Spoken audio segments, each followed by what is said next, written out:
concept for the Magic Flute as a movie came about as a part of a celebration for Mozart's 250th birthday anniversary celebrations. And it occurred to me that a film version of the Magic Flute had never been done recently, and I thought it might be interesting to try and make a film about the Magic Flute, but use it almost as a backstory to a contemporary love story that could play and suddenly make all of the genius of Mozart accessible to a contemporary audience, and particularly a younger audience. I had no idea that Kevin had attended Opera Atelier's productions of Magic Flute in the past with his children. And so when we finally managed to connect with each other and he expressed interest in creating this project for the Mozart here, it just seemed like an absolute natural fit. He already knew what he was looking for. The timing couldn't have been better. One of the things that I wanted to accomplish with this film was to really make what is perceived to be a high art form, the world of opera, which is an enigma to most audiences, to be very accessible. Mozart's music is thoroughly delightful. It's got rhythm, it's got enchantment. There's some wonderful, memorable numbers in it, and I really wanted to be able to translate those so that they'd be easily accessible to an audience. It's a bit like going to see the best musicals that were done in the 50s and 60s, because I'd taken a kind of supernatural approach to it. Everything is larger than life, but it's really the music at the end of the day that sews all the pieces of the story together. And I saw Andrew Lloyd Webber's Woman in White, in which atmosphere was created with CGI projection on a concave and a convex site, almost no props on stage, and it occurred to me that perhaps there was a way of using some of that CGI technique in a film, and the Magic Flute seemed like an interesting way of making a transition into another world by using CGI. So essentially that was how it began. So we're using digital stills stitched together. Foreground is live action, green screen, and elements that are real. So we're actually using the digital still as all the backdrop, and we're putting things back into the digital still. Sin City used computer graphics, same front end, but the back end was computer graphics. We've used Kevin's photography. So that's the uniqueness of it, actually. It's the one thing that no one's done. And to be honest with you, to attempt to do 200 visual effects shots that way is really quite something.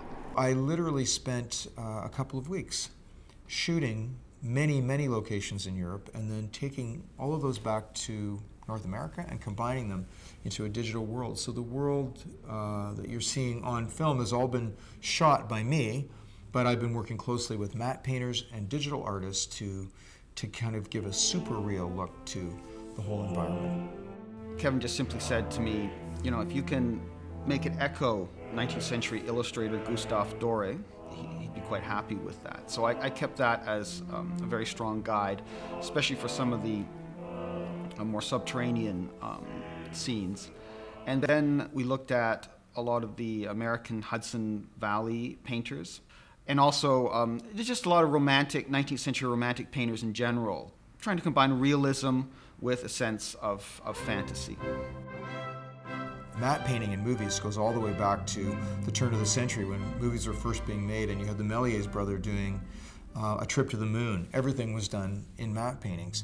That's become a very sophisticated art form that has created wonderful films like Gone with the Wind, The Wizard of Oz, Citizen Kane. All of these movies relied very heavily on matte painting. They were all shot in studio, and the worlds that were created around them were essentially worlds that were created on glass and painted by artists who were able to depict great scale and scope in terms of how each of those films unfolded. Green screen allows filmmakers to use digital photography and to import performers into a digital world. So it's super real, because all of the elements that are created as matte paintings are no longer paintings. They're actually real photography that has been combined digitally and then is combined yet again with performers to create an overall look. In the case of this film, it meant that I was able to create a whole imaginary world around Salzburg. It's really a kind of a fantastic version of what Salzburg really is. It's what people perceive Salzburg to be. I think at this stage, this is a geographical coincidence again. Whereas I'm looking for something that is, I'm going to see his face, I'm going to see the energy. I mean, really what I want to do is see his face. My next transition into this, what do you recommend? Can I have somebody wipe the frame over here in the market? Can I stage a little market tent? Actually, what you want to do is you want to have somebody walk in this way.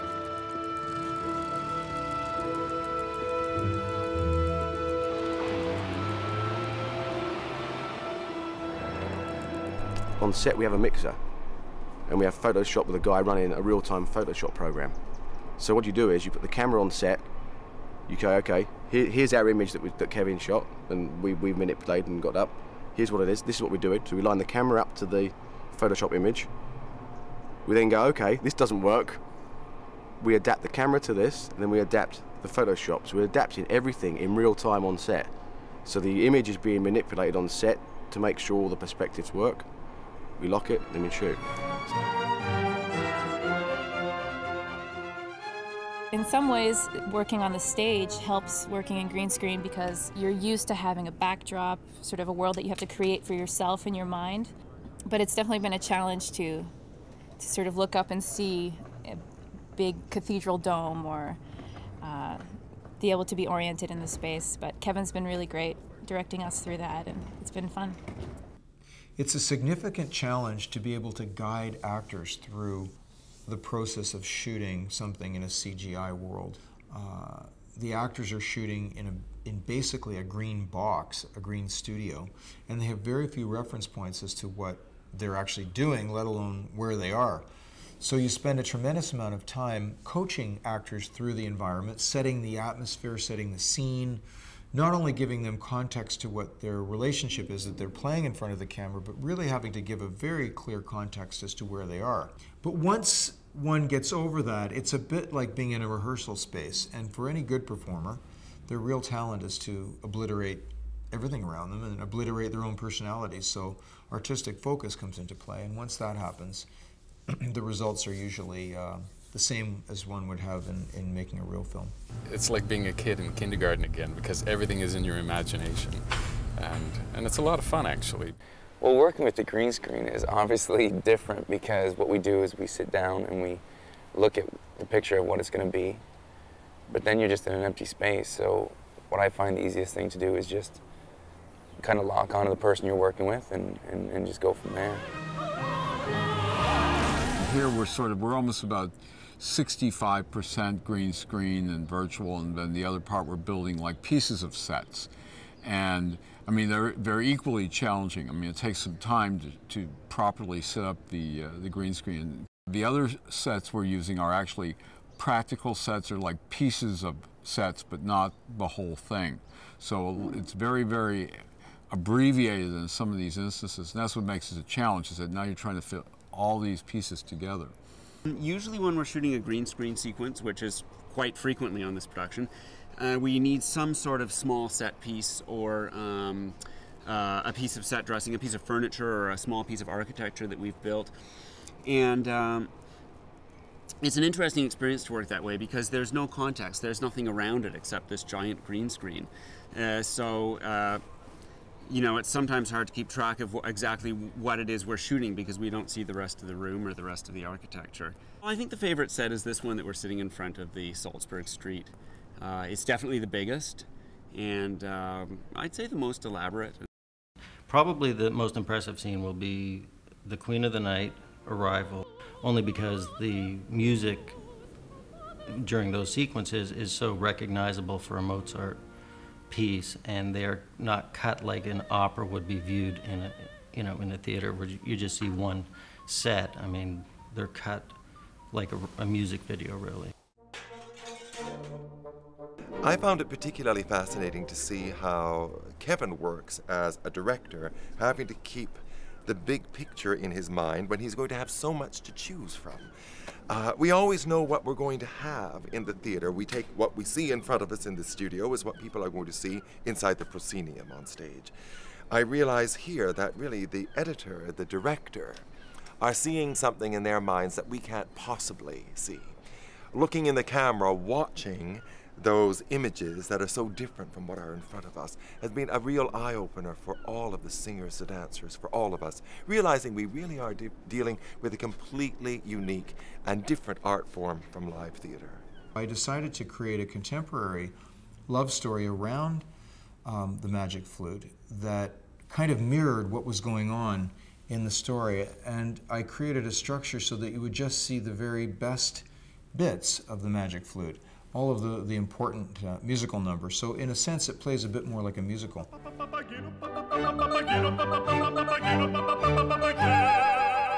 There are two stories going on in the Magic Flute.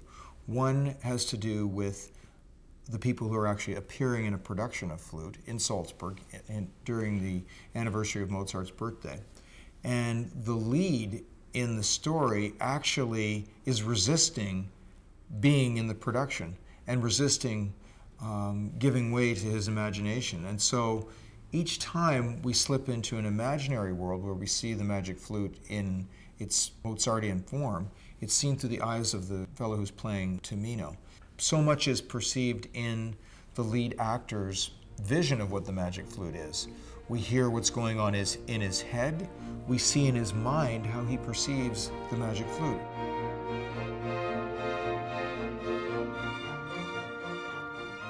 We see all of the actors who are performing in rehearsal suddenly appear in this magical, enchanted world that he sees the story unfolding in. The characters, as they were depicted in the 18th century, are really all very symbolic. They're about good and evil. There are many layers in Mozart's original story that have to do with Masonic symbolism, because Mozart was a Mason. But I've not attempted to try and interpret those symbols and character elements in this film. The story that I'm telling is really more about whether love is an illusion or not. The character sort of struck me as maybe, something I could do, I could play with, and it really depended on the director if it would, mean anything to him. Kevin was great. We hit it off, and so we turned it around. I wouldn't say 180, but we sort of opened it up to a vaguer interpretation. There was jealousy in the role, which was so on the nose, and I just felt, I could do something else with it. I do see similarities between the present-day story and the opera story, because the character Tamino, who's also the actor Tom in the present-day story, they're both on journeys. They're both trying to figure out where they belong and what kind of people they are on the inside. And the journey that Tom goes on and the journey that Tamino goes on are really quite paralleled. And it's fascinating to see those two grow and learn about themselves through the process. I relate to Tom very well because he's perfect. I mean, for what I'm doing, he's a guy who feels like he doesn't belong where he's at while he's working on the opera. And being as that I don't have an opera background, it's a pretty easy thing to latch on to. He's trying to find his way and learn things as he goes, and pretty much doing the same thing. From the very beginning, Kevin told me, okay, I hired you for the part because it's you. You will do it naturally, and I'm not expecting anything, any stretch in your personality. I know you can do that. And I was like, okay. And actually, I think Papageno is pretty much like me. Very innocent, very cheerful, and he doesn't understand everything that's happening. What I love about this part is that it's actually two characters, because I have the girl who is the real world person who is playing the part of Pamina, and then I also have Pamina, who's a different character. And then it's also interesting to play in the presentation of Pamina how the girl would play Pamina. So there's that different dynamic there as well. Pamina is a princess. She's in a fantasy world, and the girl is quite the opposite. She grew up in an orphanage. She never had a family. She's had hard times her whole life, and so there's a real contrast between those two people.